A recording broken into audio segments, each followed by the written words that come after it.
Have you heard of the Great Resignation? I'll tell you why it's happening and the astounding opportunity it's creating for companies who are paying attention. Plus, we're talking scary movies and why I've had enough of bad burnout advice. Get ready right now for BossBetter Now.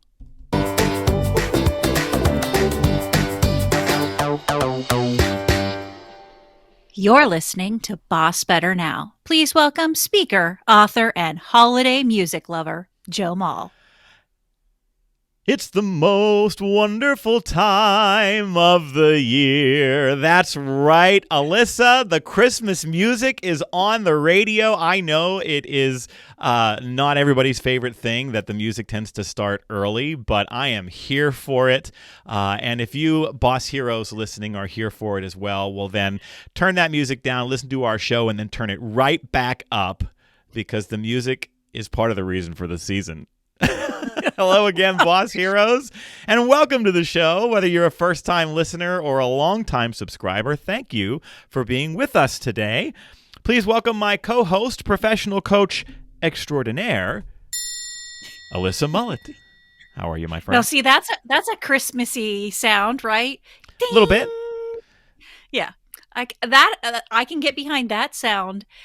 All of the rest of it, I'm not a bah humbug. I'm not, but For me, it has to start after Thanksgiving. I get it. Then I can immerse myself in all that is Christmas.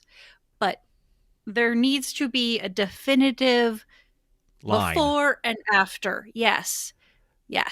My wife is very much like that. My oldest child, my daughter Lily, who just turned 11, is very much like that. It's the Christmas commercials, because they start the day after Halloween, right? They all start showing up on the TV and on the radio, and she's like, no, I refuse, and she sticks her fingers in her ears, and I'm like, I'm here for it. Like I am a little bit of a Christmas junkie, and so as soon as it starts, I'm like, yeah, let's do this. I think I would have guessed that about you. In fact, I actually still to this day have a CD full of Christmas songs. Oh my goodness. That you sing. Yes. Do you remember that one year you gave? Yeah, I recorded a Christmas CD a couple of years ago. A lot of the folks listening know I have a bachelor's degree in music, in voice. Probably couldn't tell from the singing that just happened a minute ago. That was a little spontaneous, but with a little practice, I do okay. And yeah, I love singing Christmas music, and have gigged out around it quite a bit over the last few years, and yeah, put some recording down a couple years ago. So you still have that, huh? I do. And I enjoy it after Thanksgiving. Yes.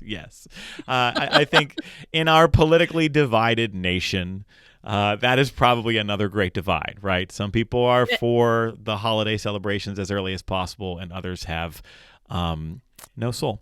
So... Yes, that's exactly it, Joe. That's exactly it.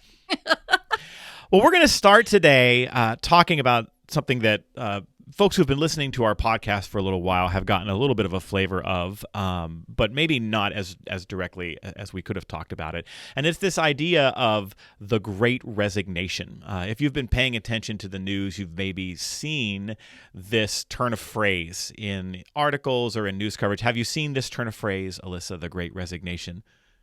Abso-freaking-lutely. As a HR junkie in terms of like what my inbox and the lists that I subscribe to, SHRM, the Society of Human Resource Management is talking about this, Adam Grant, all of the, Brené Brown, all of these folks are talking about the Great Resignation. Yeah. Right. I've been speaking on this topic to audiences probably more than any other for the better part of the last 6 months. And so what I wanted to do today is just kind of play a little bit of catch up with folks and to really give us a snapshot of what's happening out there. because it's pretty astounding. But it also, as any challenge often does, creates an incredible opportunity for companies that are paying attention and for leaders who are paying attention. So a few months ago here on the podcast, we told you, I'm going to do a data dump, by the way. This is a huge data dump coming. So hang in there, friends. If you don't like the data, hang in there, but I think you'll find some of this really surprising and interesting. So a few months ago, we told you on the podcast that in the spring and early summer of this year, we were seeing record numbers of people leaving the workforce, about 4 million people a month. And that has continued. It happened again in July. It happened again in August. So over a period of about 5 months, nearly 20 million people left the workforce. That number is 60% higher than it has been in the year prior. It was 4.3 million people who left their jobs in August. And every month that this has happened, it has set the record for that month in the number of people who have left since they started collecting that data more than 20 years ago. Right now in the U.S., we have over 10 million job openings. And what we're seeing is that people especially have left retail, food services, hospitality, and healthcare at high rates all over the workforce. We're seeing especially the Midwest and the South are being hit. Texas and Florida have had a really high concentration of industries seeing the greatest churn, especially in around travel and hospitality. Nearly 40% of workers who quit in August worked in restaurants or hotels. We're also seeing quits are soaring among manufacturing and warehouse workers. And so if you're starting to hear about some of this supply chain worry with your holiday shopping, that is a part of it. We expect some of those numbers to go higher in healthcare as this pandemic drags on and staffing shortages continue to take a toll. Here is something else that's happening that is really remarkable. When we see churn, we're used to seeing it in younger, less tenured workers. But during the Great Resignation, workers between 40 and 50 years old who are less likely to quit their jobs than younger employees are quitting in higher numbers than ever before. Their resignation rates this year are up by over 38%. Some of the data we saw this summer from the Bureau of Labor Statistics tells us that this is not people being fired. This is people voluntarily leaving across all separations, retirements, firings, and voluntary quits. 69% were voluntary and to improve my work situation. And we know that in that data, many of those folks are leaving without a next role in place yet. And so one of the interesting conversations that's taking place is, how can people afford to do this? Why is this happening? It must be stimulus. It must be expanded unemployment. And we really don't have any data to support either of that. The expanded unemployment benefits have expired in most states, and there has been no spike in return to work across the data. In fact, we're still seeing these monthly quit numbers that are pretty astounding. And as for stimulus, we actually have data on how people spent it.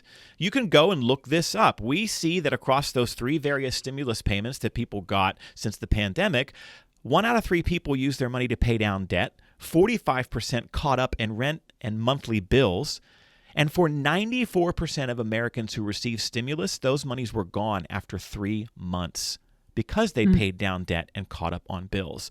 People are not flush with cash and living off of it all of a sudden.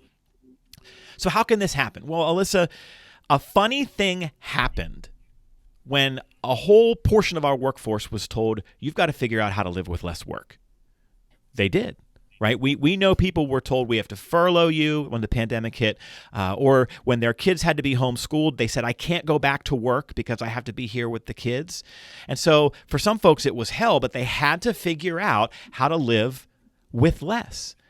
And many of them did. And they're looking around and they're going, the quality of life that I'm experiencing right now is so much better than it was before. We hear people talking about, I'm spending more time with my family, or I'm eating healthier, I'm finding time to exercise, my sleep is better, my mental health is better, or I'm going to start my own side business. We have data that tells us that more than 40% of households are earning less now than they were prior to the pandemic. And so one other last piece of data here before we talk about this a little bit. Job openings in September were up 86% since the start of the year, while job applications have only risen by 8%. This is ongoing. This is continuing. There's not really an end in sight of this because a variety of surveys and studies keep coming out when it comes to your current employees, and they're pointing to the same conclusion, which is that right now, roughly 50%, half of all currently employed people are actively thinking about quitting. And that is terrifying. And now, boss heroes, if you're listening to this, I know what you're thinking. Boy, as a motivational speaker, this guy's terrible. I thought this podcast was supposed to lift me up and make me feel better. It's so bright and shiny out there, the outlook. I almost have to wear shades. But let's be honest about what this is. This is a tremendous opportunity for companies who are paying attention. Right now, there is a massive recalibration happening around how work fits into our lives. People are saying, after years of overwork, after years of stressful conditions, after years of inconvenient hours, after years of bad bosses, I am going to be more careful and more selective about where I take my talents to and with whom I share my talents, which means that there is an incredible amount of talent that is available right now, more available than ever before, and they're going to be discerning. Mm-hmm. So if you can take a look at your organization and say, you know what, we can build an all-star team. If we're willing to create an employee experience that aligns with the needs and values of a changed workforce, we could actually be in a better position a year from now than we ever were before, right? We can accelerate the quality of our personnel, the quality of our customer experience, the revenue that we generate, the level of engagement we have across our employees, if we are willing to think about our employee experience through the lens of the Great Resignation. Why are people leaving? What are they looking for? What will bring them back? And so I'm going to stop there with my data dump, my friend, give you a chance to react to everything that you just heard, and then we'll kind of talk a little bit more about what organizations can do and what leaders can do to take advantage of this moment. I love that. Thank you so much. And so for those of you who are struggling with everything that Joe has just outlined, here's your cliff notes to be able to take to your senior leadership teams, right? And sit around the round table and say, okay, this is in summary what's happening out there in the world, right? And it has to be data driven first, right? And then you can start looking for solutions. The only other things that I want to add into the discussion points, when you talk about, the number of people that are leaving the workforce, it is disproportionately female. Mm-hmm. Women have traditionally always been the caretakers in their families. And thus, when all of those roles had to conflate into one sustainable, self-sustainable unit in the family, it was women who picked that back up and were forced, as you very articulately communicated, to live with less. And that meant less in the professional context of what the workforce does for them and what they do for the workforce. Yep. So they had to step back from that arena in order to fulfill the needs of the family. I think this whole concept is tremendous it really stuck with me about living with less work. It equates to also our ability and adjust to living with less. Yes. In the context of what we have traditionally defined as more. Mm-hmm. We wanted more money. We wanted more things. We wanted more clout, power, all of these things, right? Mm-hmm. And we're now trying to also, it's not just in, it's not just specifically numbers in the workforce. It is also then that recalibration within ourselves and at our homes as to what is less actually mean to me. Mm-hmm. This is part of this recalibration that's taking place, and people want to point to it as generational, right? They want to point to Gen Z as being more transient, or just kind of, I'm going to live the hippie lifestyle, and that's not it at all. Yeah. I think that one of the things that we have to acknowledge, and this is going to sound like an absurd statement for a lot of folks, but it's important that we be clear. The Great Resignation is not caused by the COVID pandemic. It's not. It's caused by decades of Americans being the most overworked nation on earth. We talked about this in one of our earlier podcast episodes, about all the data we had, even before the pandemic, about our lack of vacation time and the insane amount of hours we spend in the workplace, and the skyrocketing childcare costs that are out there, and all of the ways in which these kind of bake into a pie of stress and suffering that has been ongoing for some time. So the COVID pandemic did not create the Great Resignation. It's just that the pandemic arrived and took an already stressed out workforce and broke it. Yeah. And now all of a sudden people are looking in the mirror and going, you only get one life, man. And I want this life to be a little bit better than what I've been living.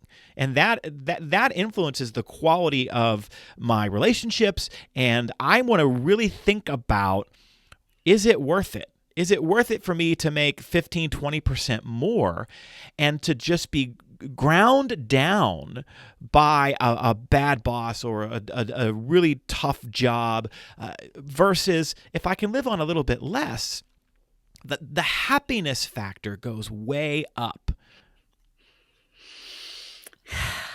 This is, it could not be more true what you're saying. And I have an example. Okay. Because that COVID did not break it. COVID broke it, but it was already broken. Yes. We were so burnt. I have a former colleague who has been working from home for, I think, like 10 years before the whole pandemic even started. That was the company that she moved to, that was their motto. She did as we do in the normal corporate world, where she sat at her desk at her home for this many hours and did all those things. Mm-hmm. She has no children. She's unencumbered by all of the other things that mm-hmm. we think of traditionally as adding to this whole thing, right? COVID hits, and the only thing that happens is that she now gets less work. Meaning the things that are coming in terms of immediacy of attention, because they are mostly driven off of other people, and those other people have now slowed their pace, yes. balanced out, and are unwilling to continue to burn themselves the heck out, okay? And so she is experiencing this as, oh my goodness, if I only have truly like 3 or 4 hours worth of, quote, work mm-hmm. each day, how does that affect my value? Am I disposable? Not that necessarily that she wants to leave, but it goes to this whole concept of fear of this other shoe dropping and what yes. it actually does to her. It's the value statements that we have wrapped up for ourselves in work, and it is being reset for everyone, mm-hmm. no matter your situation, whether you've been in the workforce, working from home for a decade, or COVID was the first opportunity and experience that you had with that. It is a recalibration at a fundamental level as to what work is to us and how we think of ourselves in that role. Yes. And there's this wide conversation taking place between, do people want a career? Do I want to be the kind of hard-charging, fully involved, it's the focus of how I spend most of my waking hours, I'm climbing a ladder, I'm being driven by ambition. That's out there for some, but not for all. Some people just want a job. Some people want a job that they can do well for a finite period of time that allows them to live the rest of their life the way they want to live it. And we sometimes then point to those folks and say, well, they must be disengaged. But that's not accurate. You can get commitment from people at work who don't want to work as much as they did before, who don't want to climb the ladder, who don't aspire to be at the top of the org chart, right? And there's another side to this too, which is that let's not misinterpret this conversation as saying people are no longer willing to do hard things at work. They're no longer willing to experience challenges at work, because of course they are. We get fulfilled when we overcome challenges at work. There are many of us who enjoy doing challenging things at work. What we're saying is, if all of your employees are a redlining engine, and have been for years, then when challenging work shows up, we're less capable of doing it. We do experience it as suffering. We don't get the fulfillment from it that we would if we had been living a different kind of existence before that. So imagine the kind of opportunity you have here if you own a business or you're hiring people and you say to them, we don't want you to go at 100% all the time. We want you to go about 80% most of the time, so that when we need you to show up at 100%, every once in a while, you're able to do it and give your best to it. I didn't mean for that to rhyme. It just happened that time. Oh God. But you understand the point here, right?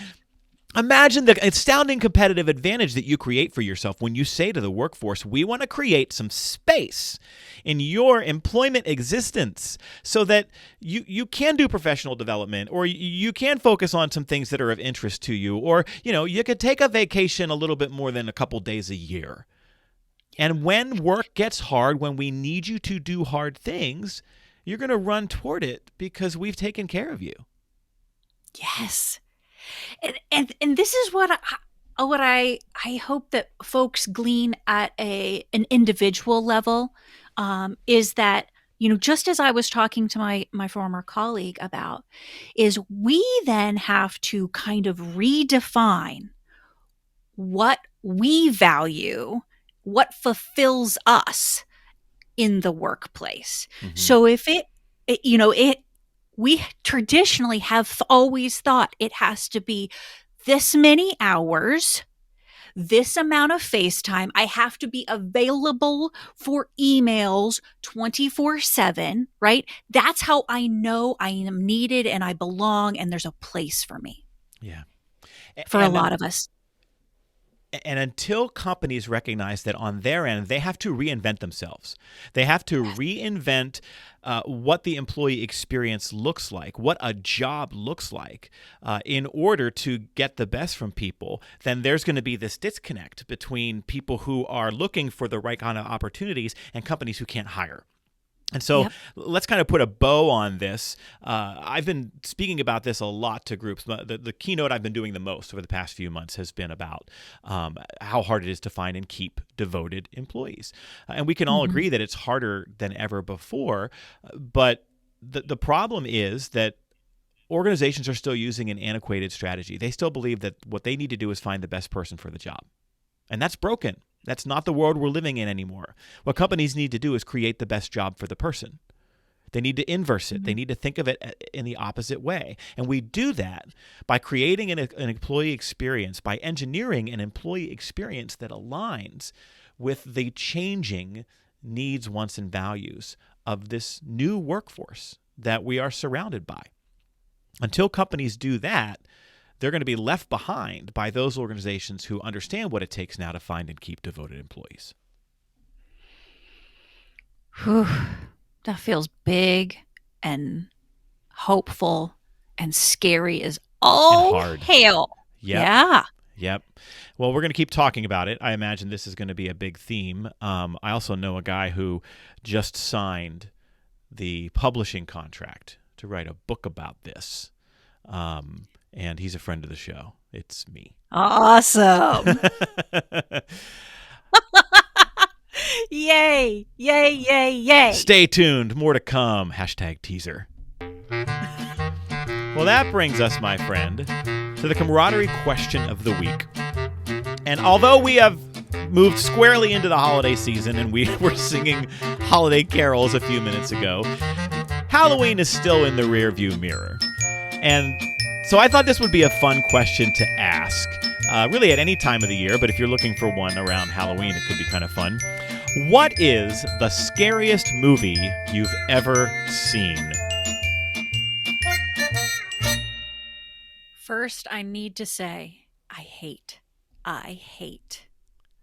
scary movies. Okay. Like physically, my body has a definitive reaction to scaring. And Okay. that is not nice and kind. It's punchy murder. I will murder you. You make me scared. Okay. That said, I did accidentally one time in my life watch a scary movie, scary to me, which was The Hills Have Eyes. I have not been the same ever since. Creepy beyond belief, and I will never be in an RV alone in the desert. Ever. Ever. Okay. All right. I don't think I have seen that one, though I've heard of it. I'm familiar with it. It's not an old scary movie. It's one newer, kind of one of these new breed of scary. I'm intrigued by the idea of how you accidentally watched it. How does accidentally watched it happen for 2 hours? I don't know. I'm sure I did it for love or some such crapola, but quickly turned into hate. It's like I was changing the channel with my remote, and then I landed on this station, and then the batteries in the remote died, and my leg was broken, so I couldn't get off the couch, and I was trapped, to watch the 2-hour scary movie. Yes, that's exactly it. Got it. Do you like scary movies? Is that something you enjoy? I know people do enjoy it. I don't. I guess I would differentiate between I like a thriller every once in a while, but I don't go for horror. I've seen some, and it's just not my first choice. I'd rather watch like a sci-fi or action and adventure or a good drama, and then maybe a thriller. But I have seen my share of scary movies, and when I encountered this question, there was one movie that popped into mind, and it was the original Amityville Horror. Have you ever seen it? Okay. No. Okay, so it was made in the 70s. I think it was the 70s. I should have looked that up before I came on here and said it was made in the 70s, but I'm pretty sure. And okay, we're going to do that right now. I'm going to go on here, Amityville, on my computer, Amityville Horror, because we're all about the accuracy here in terms of the movie. 1979, boom, nailed it, just barely. Made in the 70s, Amityville Horror. And here's why it was scary. First of all, I saw it when I was a little bit younger, and second, it's based on a true story. And so I've always had the heebie-jeebies about like real ghost stories and hauntings and things like that. I believe in that, at least enough not to I don't want to mess with it. I don't mess with a Ouija board. I don't want that in my life. Like there's enough stuff in this universe that I don't understand. And I got enough things that are complicated that vie for my attention. I don't need to be haunted. I don't need a poltergeist. I don't need a what is it, like a demon, right? A possession, that's the word I'm looking for. Yeah. I don't need any of that in my life. But the Amityville Horror was based on a true story about this house that was haunted that this family bought and moved into and had all these horrible things happen to them. And I watched it, and it was terrifying, and I was like, nope, no thanks. So you didn't go and buy that house then? You didn't search out the haunted. No.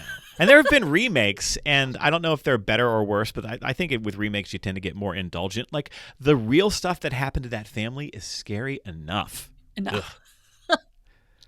Yes. Oh, that makes me think about the Blair Witch Project. Okay, was that scary for you? Too. That was scary. That was scary to me. Well, the reason I asked that is because that was just this incredible kind of guerrilla marketing effort where they put it out into the world as a found footage movie and made you believe that it was true, and it wasn't. It was right. But there was some question when it first came out. Not everybody knew that it wasn't a found footage thing, and so if you thought that was a found footage thing, that would be terrifying. For reals. And that's the Camaraderie question of the week.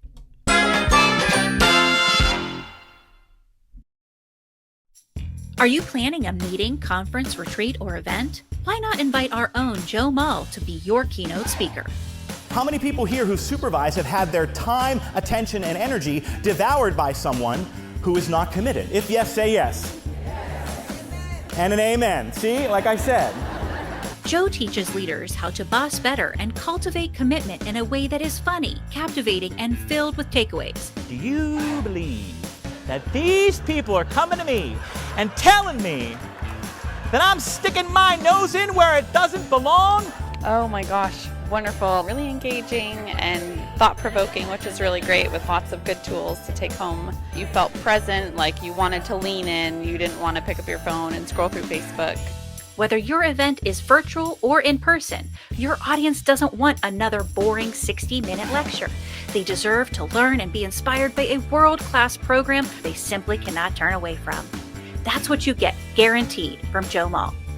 We can all agree we want our employees to care and try, but care and try isn't about competence. It's about commitment. And commitment can't be bought. It can only be earned. Your number one job as a leader is to cultivate commitment. For more information, visit joemull.com/speaking. All right, Alyssa, we close today with something I need to get off my chest. And so we are going to do one of my favorite segments, Stop It.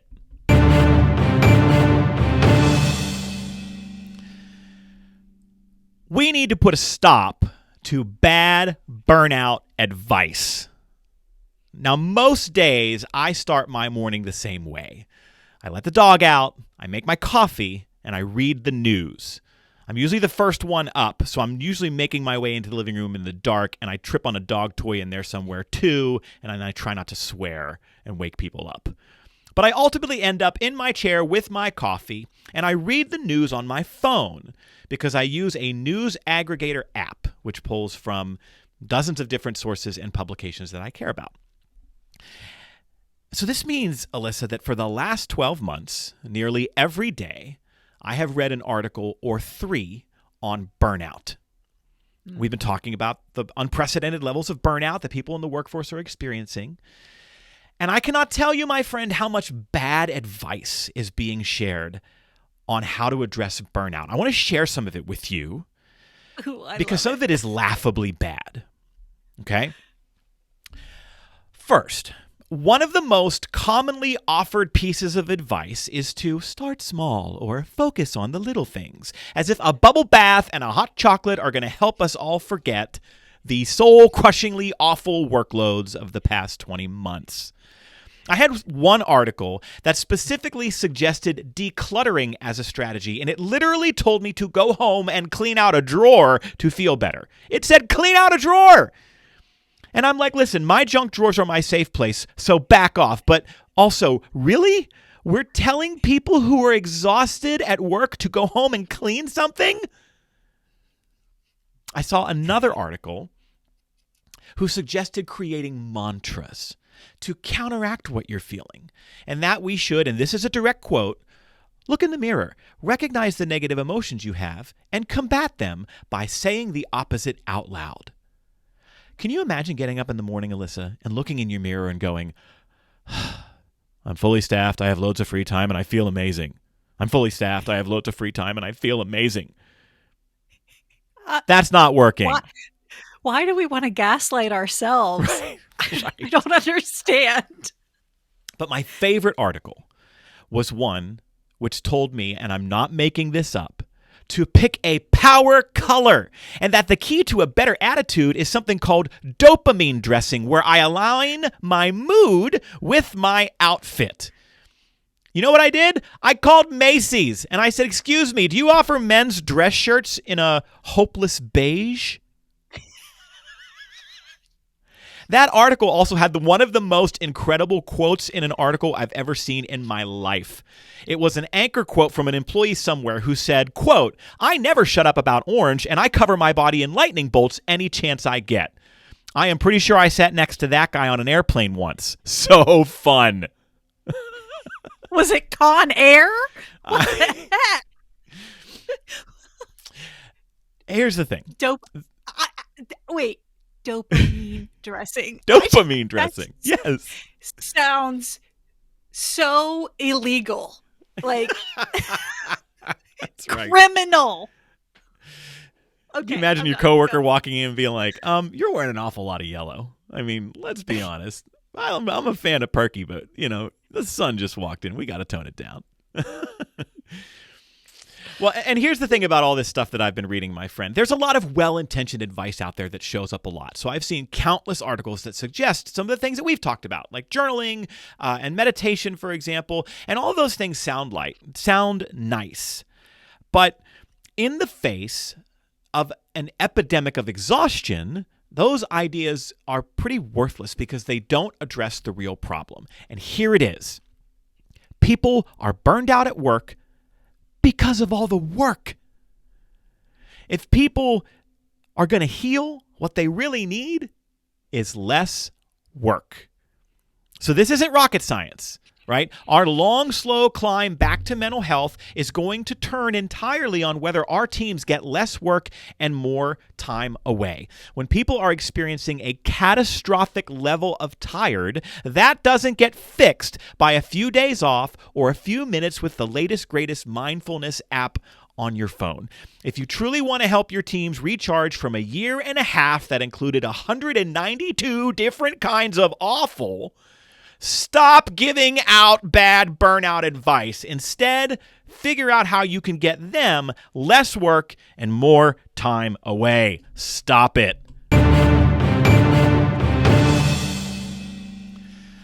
Well, I feel better.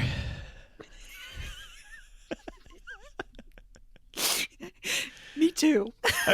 Me too. I would like to know from our listeners how you feel about some of the slightly ranty segments on our show. And I told Alyssa before this episode, I said, I'm going to rant at the end here about some bad burnout advice. So I'm sorry if I bulldoze you at any point in time because I just have a lot to say. So let me give you a chance, my friend, before we say goodbye, to react to anything you just heard or add your unique voice to the conversation. I will just say this. When what I experience when you rant, whether it's something I completely agree with or not, generally we agree, but specific to this, like, I feel so empathetically freed by your expression of anger and upsetness that it makes me lighter. And so I don't know if everybody experiences it that way in terms of whenever we respectively each go on a rant, but it's therapeutic as all hell for me. So you keep doing it. I'm good. It's there's a little bit of it's a little performative, right? There's some design behind it. It's, Lewis Black isn't that mad all of the time when he does his comedy. There's a little shtick to it, and it's fun to do it because the stuff that underlies it all is frustrating, right? I'm sorry, but to open an article that says here's how to help your team and to tell everybody like to go home and clean out a drawer, shut up. Like, just stop. That's bad advice. All right, friends. Well, by the way, I should mention this. we took this little idea of bad burnout advice, and we actually made a video of it where I showed some of these crazy headlines and these quotes that we're talking about. That's on the BossBetter YouTube channel if you want to check that out. And everybody who subscribes to our BossBetter Now emails got it in their email inbox a couple days ago, which was fun. And so you can go to bossbetternow.com to find all that stuff or to sign up. But that's our show for this week, friends. Please take a moment right now on your device, if you wouldn't mind, to subscribe to our show. Whether you're listening on Apple Podcasts, Spotify, Audible, Amazon, Google, iHeartRadio, right there inside the app, you can hit the subscribe button, and new episodes will be teed up and ready to go for you each time they are released. So thank you for listening, and thanks for all that you do to take care of so many.